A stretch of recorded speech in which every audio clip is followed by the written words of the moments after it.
Committee will come to order. Without objection, the chair is authorized to declare recess of the committee at any time. This hearing is entitled Examining De-Risking and Its Effects on Access to Financial Services. Before we begin today, I'd like to thank the witnesses for appearing. We appreciate your participation and look forward to the discussion. I know that this is the second hearing in 2 days for this committee, which is a little unusual, but I appreciate all the participation, and we'll get a few more members here shortly. It's a little early. A lot of other activities going on this morning, so bear with us. And thank the committee members for their participation. Oregon and California. The trend has hit pawnbrokers in Dallas, San Diego, Oklahoma City, from Rhode Island to Colorado, and nearly every state in between. Across the financial spectrum, this dangerous trend of de-risking is alive and well. Most likely, it's a result of increased exam pressure and compliance costs. The banks and credit unions are continuing to close accounts of long-standing customers, in some cases even disclosing in writing that the regulatory pressure was simply too intense and the hurdles too insurmountable. Implications it has on our economy, both at home and abroad. We have an excellent slate of witnesses today. We thank you for appearing and look forward to your testimony. The chair now recognizes the gentleman from Georgia for the purpose of delivering an opening statement. Mr. Scott. Thank you very much, Mr. Chairman. This is indeed, as you've said, a very important hearing. A part of what we must do is what I refer to as we've got to shine a light out of the darkness here. You can over-regulate, and when you over-regulate, there's a trickle-down effect and unintended consequences, and you wind up hurting the very people you're trying to help. And nowhere is that more significant in what you're trying to do with our choke point legislation, H.R. 2706, which I commend you on working with. I'm proud to work with you on that so that we can. And then you have the other, the Bank Secrecy Act, and which affects our financial system is very intricate, it's complex, it's complicated, and it's that way because we have a very diverse clientele out there. You have people on the up end of the income scale making millions and millions of dollars that we have to work with on Wall Street investment. But then you got that other person.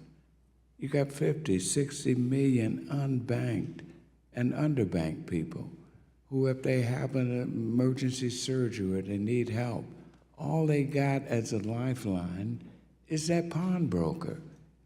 And now we've got, as a result of overregulation, many traditional banks that have had a long working good history with pawnbrokers.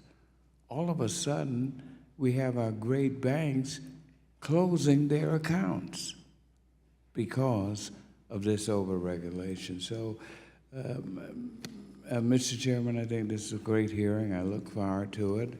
Welcome all of the distinguished panelists we have, and thank you very much. For 5 minutes. Thank you, Mr. Chairman. You know, as I'm sitting here listening to this hearing, I'm reminded of my favorite playwright, William Shakespeare. And he wrote my favorite play, Julius Caesar.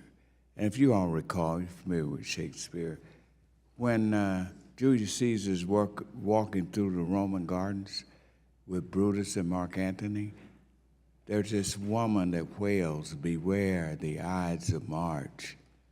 Well, I'm here to tell you we need to beware of the Ides of our banking regulators. And nowhere is this more poignant than with our pawnbrokers. Let me give you an example. Here are our pawnbrokers who are the main, almost final lifeline to the unbanked and underbanked. And because of this overregulation, because of this extension through the Bank Secrecy Act and money laundering, all of a sudden, to de-risk, they are closing the bank accounts of the very people who are there to give lifeline to the most underbanked and unbanked by making the institution in our financial system unbanked and underbanked themselves. Now, why is this? Can you all tell me why these banks are taking away and closing down the banking accounts of businesses that have been loyal customers and have had great relationships, no problems? Why? And what must we do to stop it? Speaking as a I regulator, really want to hear again, from all of know, you on this my- because my Shakespearean moment would be meaningless if we do not get to the bottom of this, because March is rapidly approaching. It's very close. Well, we regulate pawn dealers in my department, so I have great familiarity with the services that they provide. And I just keep coming back to, I think it's misunderstanding. Data will ultimately be our friend. You know, risk can be. I think we as regulators have to make sure we're talking to the institutions that we regulate. And when we talk about risk, we talk about risk as something that you mitigate, something that you understand, and that you process, and that you mitigate. And as state regulators, we're trying to give our institutions the tools to do that through our BSA AML self-assessment tool. Yeah, so but that the they'll issue, understand that and then make better decisions. yeah, the issue is here we are in Congress, endued with the power of the people to do something about this sort of thing. And we need you all to tell us, do we need to pass a law to prohibit these banks from just arbitrarily closing down an account of a pawnbroker who's servicing these low-income people who have no other choice until they do something? I mean, we got to do something here.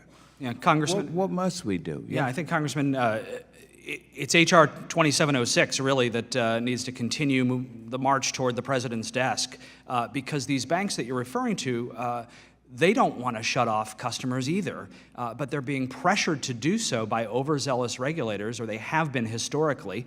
Our hope is that the regulatory environment will continue. But as you well know, having the hub of the payments industry in Georgia, our industry is desperate to serve those merchants that want us as service providers. We don't want to shut anybody off, but in many cases, regulators are forcing that to happen, and that's what we need to have come to an end. And as Democratic chairman of the FinTech caucus, you know how vitally I'm concerned. And we need to prohibit this. We need to send a very loud message to the banking community. And you all who are banking regulators or state regulators need to stop this, put something in place, and stop cutting off, because then when you cut off the banking account, you got nothing. I mean, even with me, can you imagine if the bank cut me off for just as a citizen, or you're out there in no man's land? Yes, sir.